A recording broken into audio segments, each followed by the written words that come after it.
Olha a explosão quando ela bate com a bunda no chão, quando ela mexe com a bunda no chão, quando ela joga com a bunda no chão, quando ela sarra e o bumbum no chão, chão, chão, chão. Et c'est là tous Auguste et aujourd'hui on se retrouve pour une toute nouvelle vidéo, donc sans Marco encore une fois.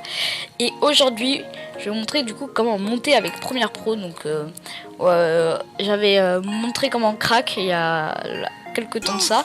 Et du coup je vais vous montrer du coup comment maintenant l'utiliser. Donc tout d'abord vous le lancez, hein, logique, parce que sinon vous n'allez pas faire grand chose, hein, franchement. Voilà, donc une fois qu'il est lancé, pour créer un nouveau fichier, vous faites fichier, ouvrir un nouveau projet, et si vous en avez déjà un, vous cliquez sur ouvrir un nouveau projet et vous allez le sélectionner. Donc vous faites projet, voilà, du coup là je vais faire la vidéo sur le Casino 2 qui est déjà sorti, mais du coup moi je n'ai pas encore fait le montage là maintenant. Donc vous faites parcourir, vous mettez le titre, vous parcourez là où vous voulez enregistrer le dossier, et vous commencez directement, pas besoin de s'occuper des autres paramètres. Donc normalement, une fois lancé, vous obtiendrez pas du tout ce même truc. Vous aurez plein de panneaux en plus. Moi je vous conseille vraiment de laisser le panneau projet, effet, source, option d'effet, montage et programme. Donc si vous voulez en supprimer un, vous allez du coup sur les 3 barres et vous faites fermer le panneau. Et pour réorganiser, vous prenez, vous le glissez up à droite, dessus, au-dessus. Donc voilà, vous glissez un peu partout. Donc pour importer des médias, du coup vous double-cliquez sur l'onglet du coup projet, et du coup vous importez du coup moi j'ai importé l'intro et je vais importer aussi le rush. Donc voilà, sur l'onglet projet vous importez. Donc source, il peut être utile si vous voulez cutter l'avant et l'après avec le point in et out.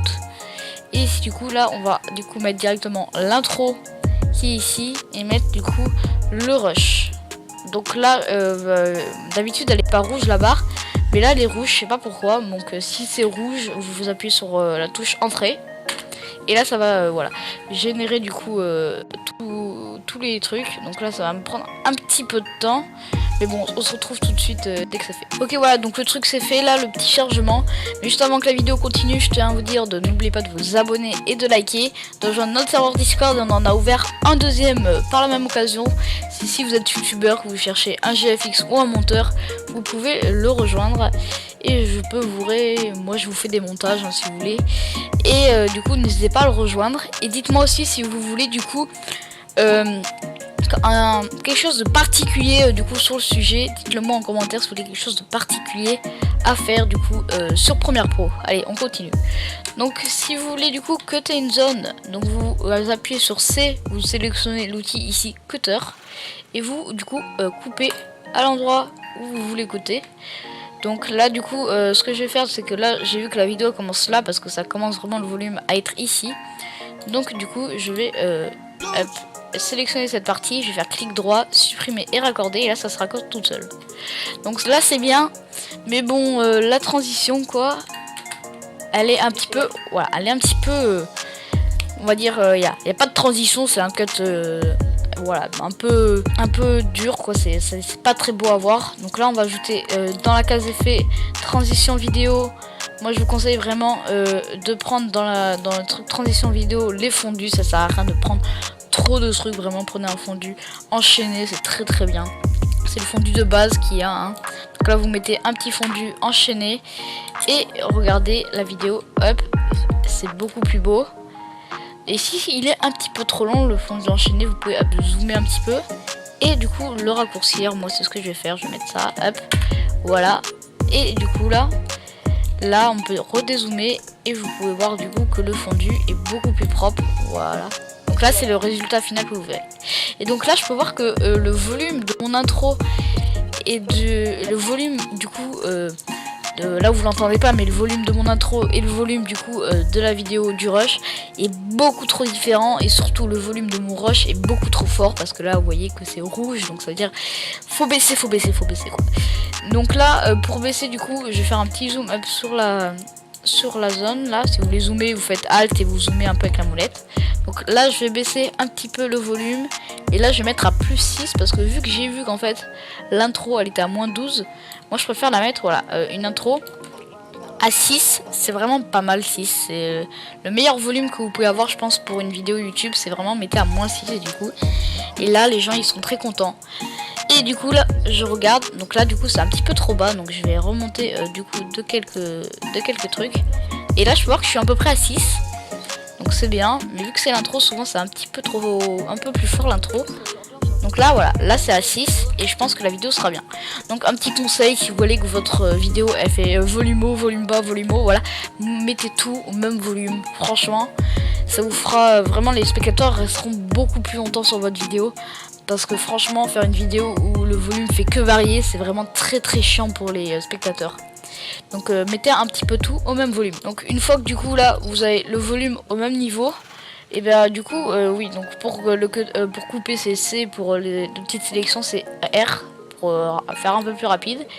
Donc là ce que vous pouvez faire aussi, du coup ça va coter un petit peu tous les endroits où il n'y a rien, où vous voulez enlever et tout. Et du coup rajouter des petits effets de transition audio, vidéo. Et des fois les gens ils aiment bien mettre des petites musiques de fond, perso moi j'en mets. Donc ce que vous faites c'est que vous importez du coup votre musique. Voilà, donc une fois qu'elle est importée, vous la glissez dans votre outil source. Et ce qui peut être pratique, c'est pour pas avoir la vidéo par dessus, en fait c'est de prendre juste là où vous avez juste le truc vidéo et là juste le truc audio. Donc vous prenez juste le truc audio et vous le mettez hop sur la 3e ligne. Et hop, voilà, c'est parfait. Mais là on peut voir que la vidéo est beaucoup trop forte. Donc vous baissez un petit peu encore une fois le volume.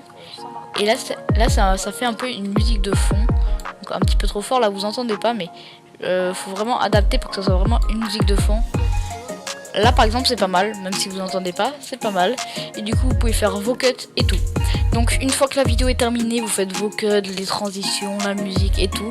Pour exporter le projet en fait, pour que ça, parce que l'exportation c'est vraiment ça peut être un petit peu dur d'exporter un projet avec un logiciel de montage. Donc là ce que vous faites c'est qu'il faut bien sélectionner du coup la timeline. Donc vous sélectionnez la timeline. Parce que si vous sélectionnez ça en fait ça va vous exporter n'importe quoi, ça c'est pareil, vous sélectionnez ça du coup. L'outil voilà quoi. Et là du coup vous faites CTRL M. Et hop, ça vous ouvre cette page ici. Donc première chose à faire dans le format, vous mettez format H264, c'est le meilleur format, prenez toujours celui-là. Et du coup là vous nom de la sortie, hop, vous double-cliquez dessus, vous mettez où est-ce que vous voulez qu'elle sorte, vous mettez le nom. Moi je vais mettre Casino 2, voilà. De toute façon je vais pas l'exporter parce que moi voilà il est pas du tout fini. Vous mettez du coup préconfiguration, vous mettez YouTube 180p Full HD, ça dépend aussi de votre qualité hein. Mais si vous avez une meilleure qualité, moi soit vous faites de la 1080p, vous mettez YouTube 1080p ou Full HD, moi c'est ce que je fais. Soit sinon vous cliquez sur correspondre les sources, voilà. Mais moi perso je préfère mettre YouTube du coup 180p Full HD. Et après du coup les FPS vous pouvez les régler. Moi je les laisse à 30 fps parce que 30 fps bah, c'est le truc de base, enfin c'est le truc que j'ai moi perso sur l'exportation. Donc le mieux c'est de laisser cocher. Sauf si vous avez un truc à 15 fps, vous augmentez un petit peu les fps. Donc ce qui est hyper important aussi, c'est dans la case ici cocher rendu à la résolution maximale. Et ici cliquez sur la petite case utiliser la qualité de rendu maximale. Ça c'est hyper important de cocher ces deux cases. Et après vous cliquez sur exporter le projet. Donc là ça va vous l'exporter. Donc moi je vais pas l'exporter hein, vu que j'ai pas fini le projet. Mais voilà, après une fois exporté, vous le retrouverez dans vos dossiers et prête à mettre en ligne sur YouTube. Donc voilà, j'espère que cette vidéo vous aura plu. J'étais Auguste et Marco pour vous servir et nous on vous dit ciao.